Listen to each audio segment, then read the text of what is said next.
The whole background of Arieli is really family offices oriented, multi-generation investors in tech companies. So really people that have a lot of experience in what works and what needs improvement in the ecosystem. And I think that's what drove Arieli to become a new age investment firm.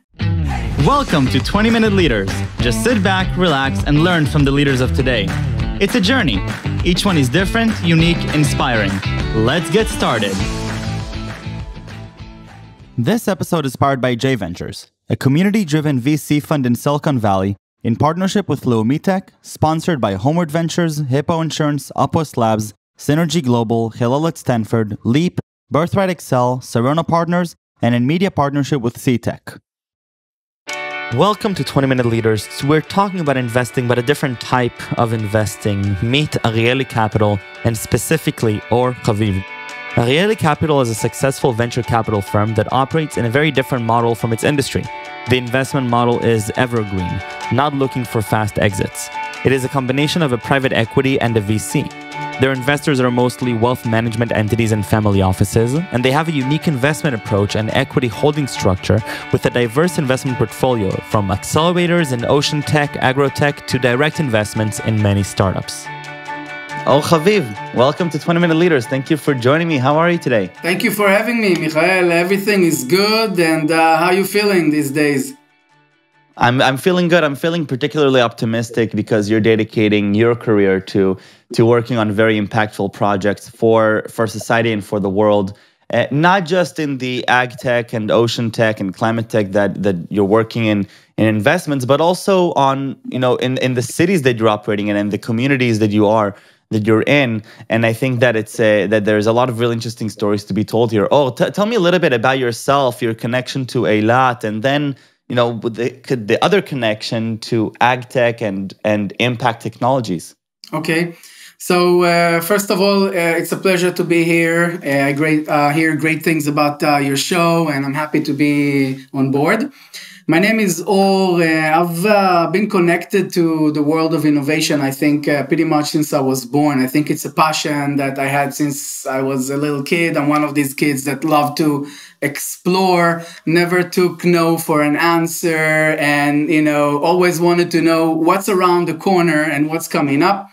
And I think that in around the year 2000, I moved to the Silicon Valley.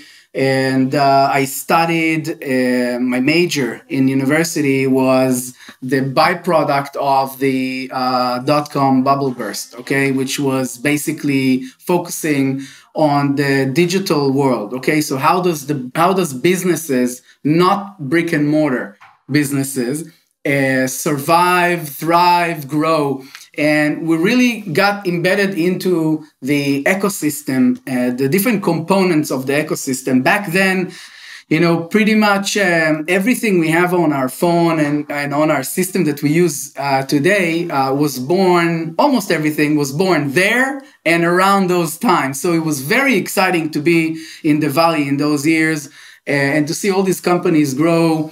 Right when, all the accelerators and incubators and shared spaces and meetups and all these things started to happen, one of the first things that I took from it is the potential of a community. What is the role of an ecosystem in helping startups grow? It says there's a famous saying that it takes a village to grow a child. Well, it takes a village to grow a startup. There's a lot of different components to a healthy ecosystem.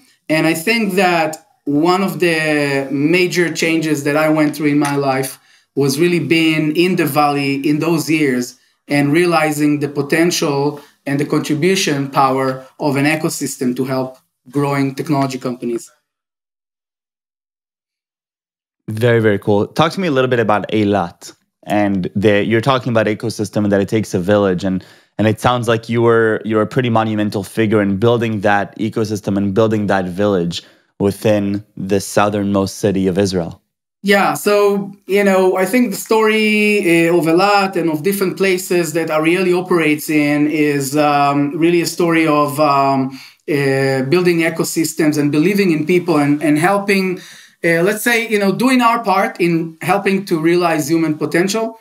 Arieli, just 2 seconds about Arieli, so it provides us a little context. So Arieli is holding an investment firm that was founded around 2016 in New York. It's based in New York by two main founders, Eli or Evan Reinov and Eric Bentov. And so the whole background of Arieli is really family offices oriented, multi-generation investors in tech companies. So really people that have a lot of experience in what works and what needs improvement in the ecosystem. And I think that what drove Arieli to become a new age investment firm. And we all know the usual models that exist in the ecosystem. We know about the VCs, and we know there are incubators, and we know there are communities, innovation. We have meetups, we have events, we have many different components in the ecosystem.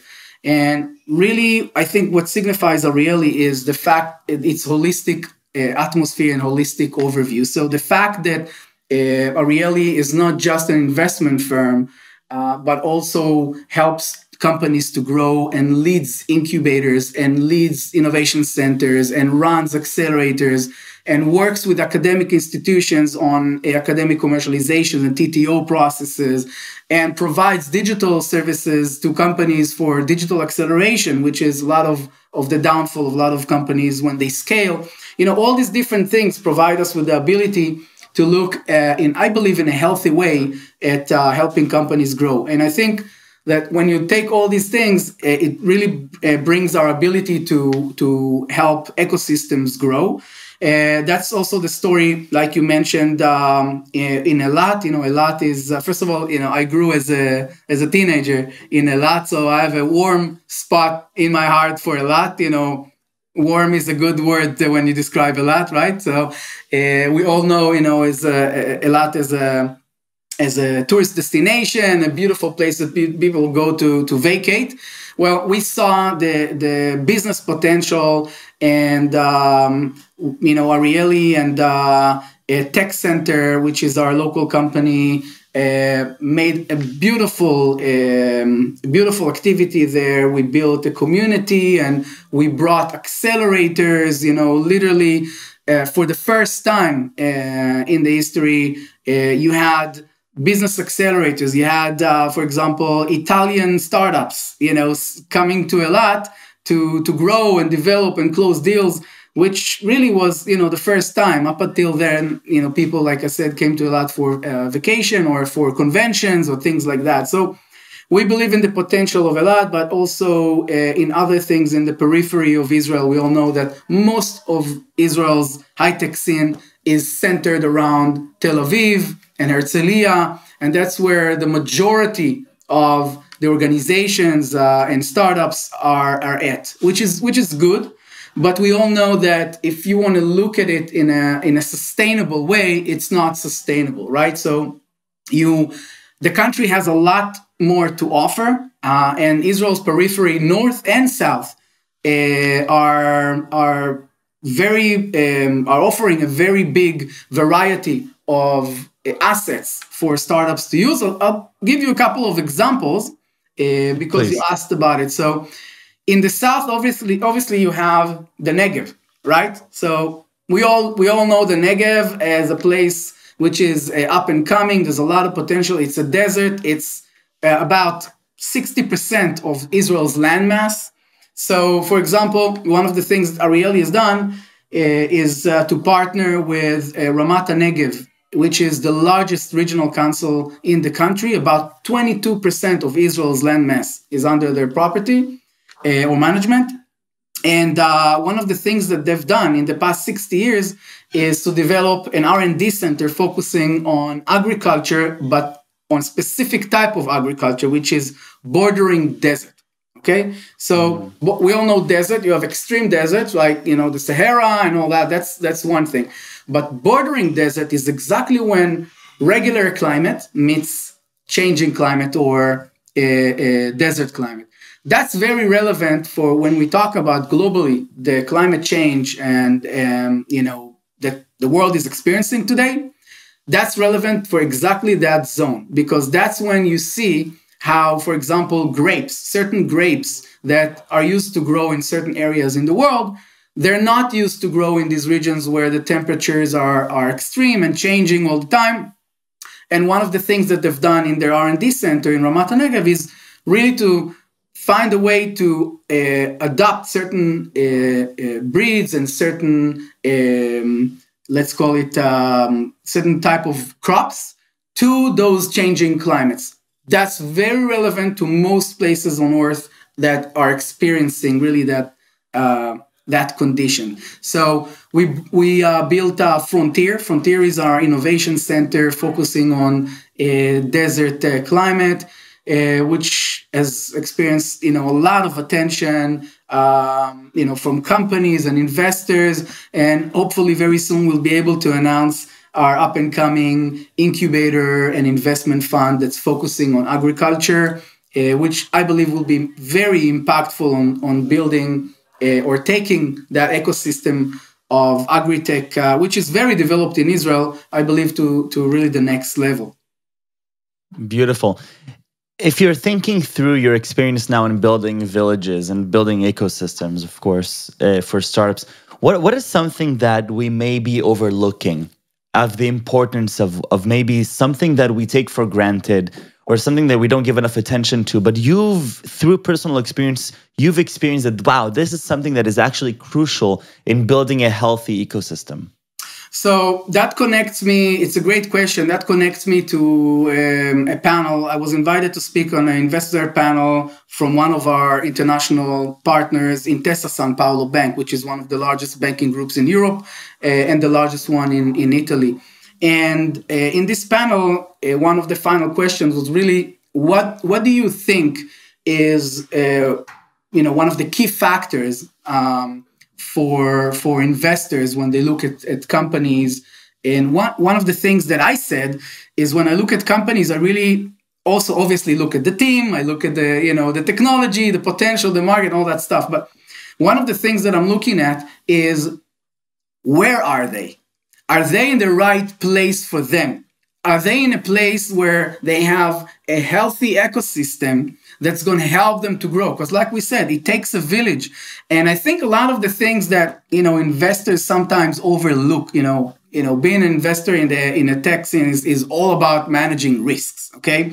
And one of the things that I think a lot of investors sometimes overlook is to look as a criteria in your risk assessment, specifically to examine not the company, but the ecosystem and its components, where it is right now, or maybe it needs to move to a different one or develop to a different one.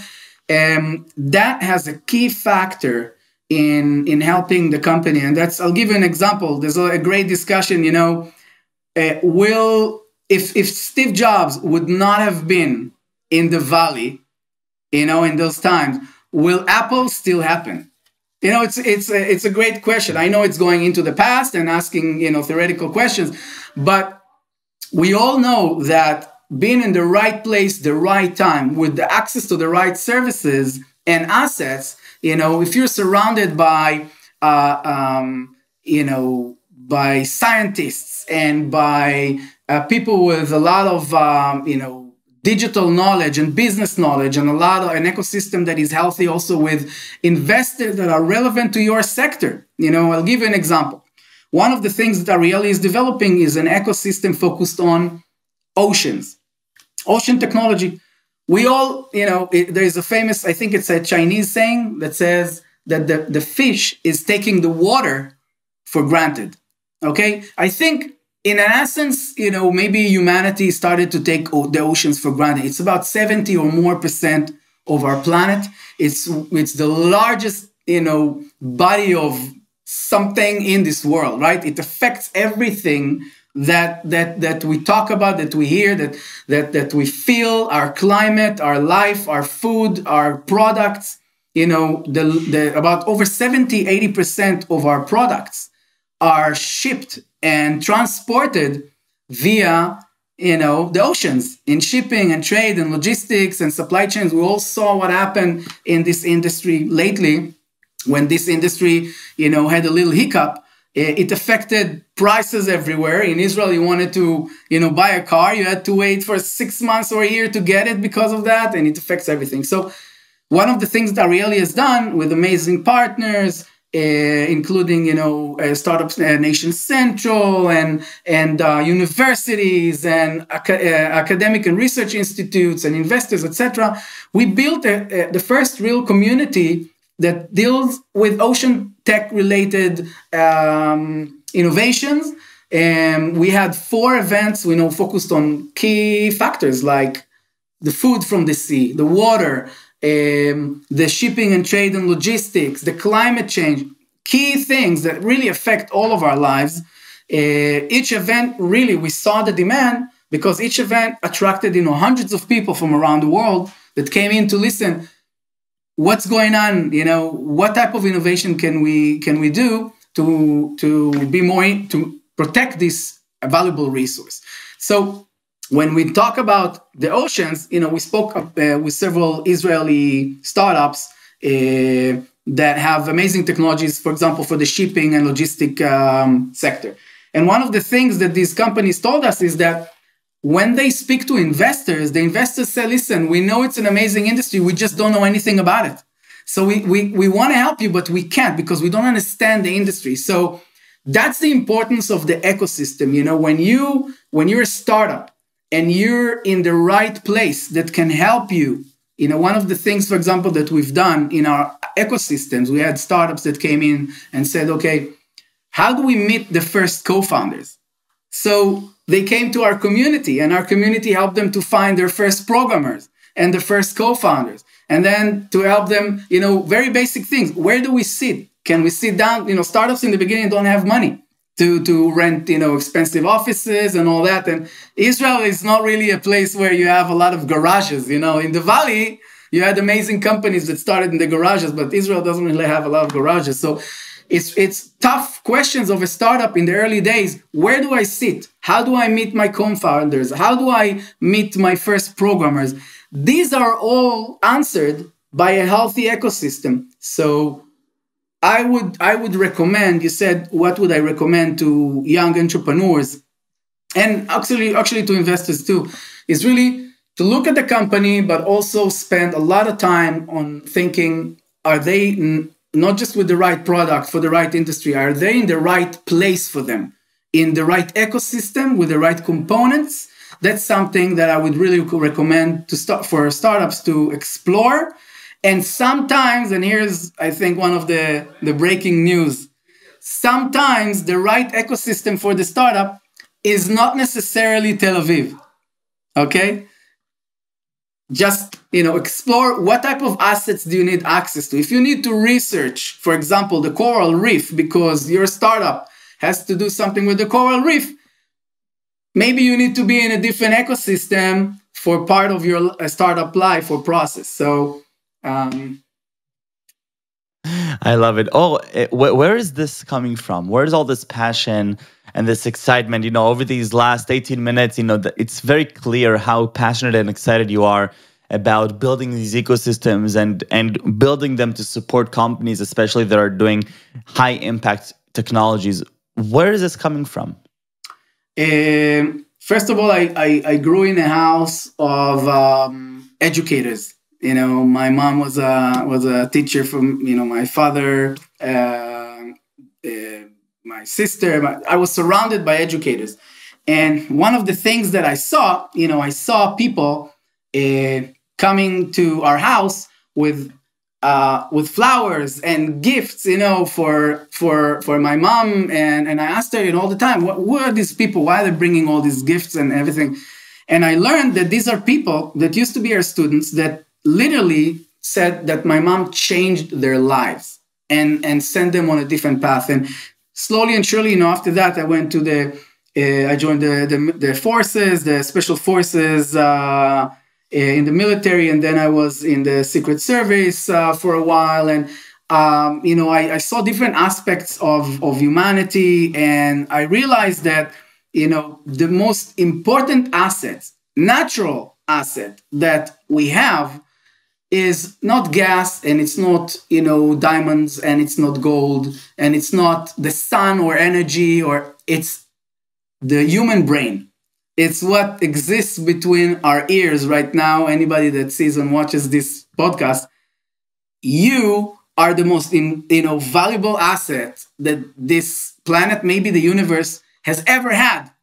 We're the only creature that I know of, at least, maybe it'll change soon, that can decide one morning that we want to land a probe or a craft on a different planet, and we can execute on it and make it happen. I don't think, I mean, dolphins are amazing creatures. We spoke about a lot is amazing dolphins. A dolphin cannot decide to land itself on a different planet or to find a cure within several months for COVID. Or, we have been given this unbelievable and something that we don't even realize, a gift, which is the human brain and the human potential. And that's the driving force in everything that I do. I promised myself a while ago that whatever I do, I'm going to do different things, but whatever I do, I want it to help humanity to realize human potential. In my, small little impact, whatever it's going to be, that's what I want to do. And if I can impact somebody or some people, I think that's the greatest gift. I think that, people look at the Sistine Chapel, and sometimes we forget about how it was made, and why it was made, right, and for whom it was made and who paid for it and all that. But that all goes away because when you're there and you look at it, you get inspired. And I think that that's one of the greatest thing a person can achieve in their life is to inspire a different person. Just inspire one more person. I want to share with you that I was left inspired by this conversation very, very much. And not just by the work that you do, but why you do it and the insights that you have there. And I think that a lot of people listening to this will also be inspired. So first of all, thank you for all the amazing work that you've done to the Israeli ecosystem, but to the world in general, and to people around you. And for the 20 minutes that you've spent here with me, I really, really thank you. And it was really fantastic. Thank you for coming, and stay safe and stay healthy. Thank you, Michael, for your time and for this platform and opportunity. Keep doing this amazing job, and thank you. Good luck. Toda rabba. Thank you very much.